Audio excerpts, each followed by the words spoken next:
বন্ধুরা, কাল আমি বিশেষ একটা কারণে কালকে আমি ভিডিও বানাতে পারিনি। আজ তোমাদের দেখাচ্ছি এই সোয়াবিনের চপ। সোয়াবিনের চপ বানাতে লাগবে, নিয়েছি আমি এক বাটি সোয়াবিন নিয়েছি। এই জলে এটাকে সামান্য আমি সেদ্ধ করে নেব।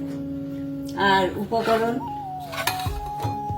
এখানে আমি একটা এরকম সাইজের পেঁয়াজ নিয়েছি, আর এটা আলু, আর এরকম সাইজের একটা আলু সেদ্ধ করে ম্যাশড করে নিয়েছি।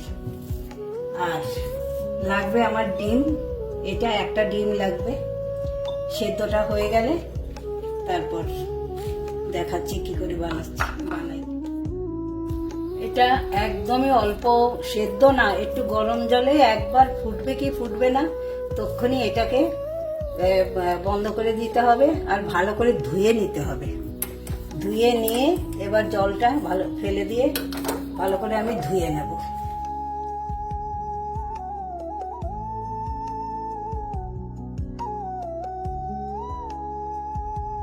এবারে খুব ভালো করে জলটা যাতে নাতে ভালো করে চিপড়ে নিতে হবে।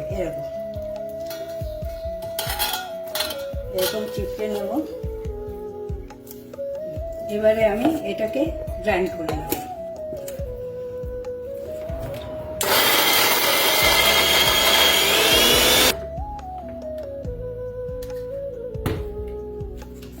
এটা আমার হয়ে গেছে গ্রাইন্ড। এবারে আমি এই পেঁয়াজের সঙ্গে আমি একটু আদা কুচি আর লঙ্কা কুচি দিয়েছি। এবারে আমি সবটা একসঙ্গে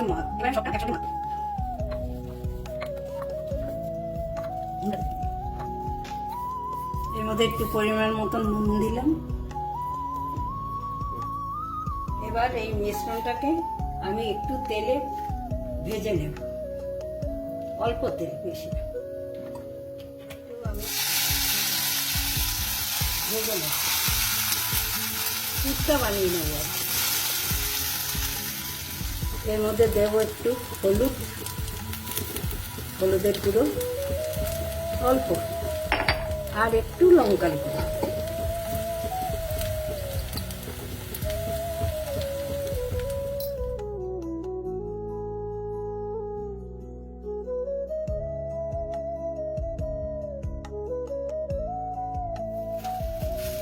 এটা হয়ে গেছে। আমি এটাকে একটা থালার মধ্যে না দিয়ে এবার আমি এটাকে ঠান্ডা করে নেব।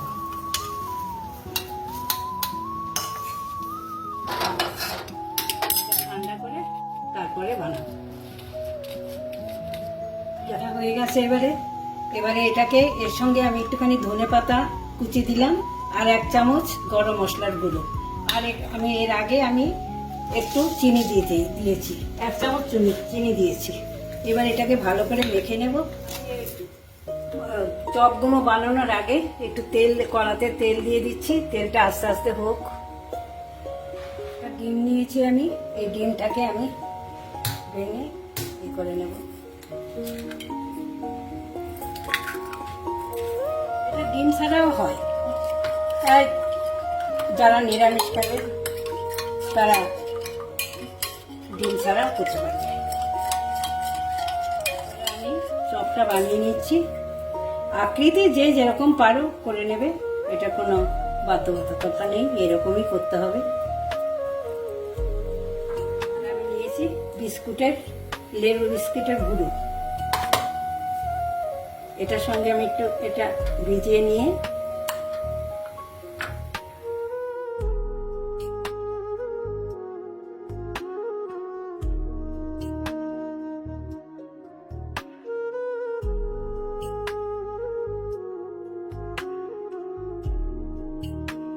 হয়ে গেল আমার চপ।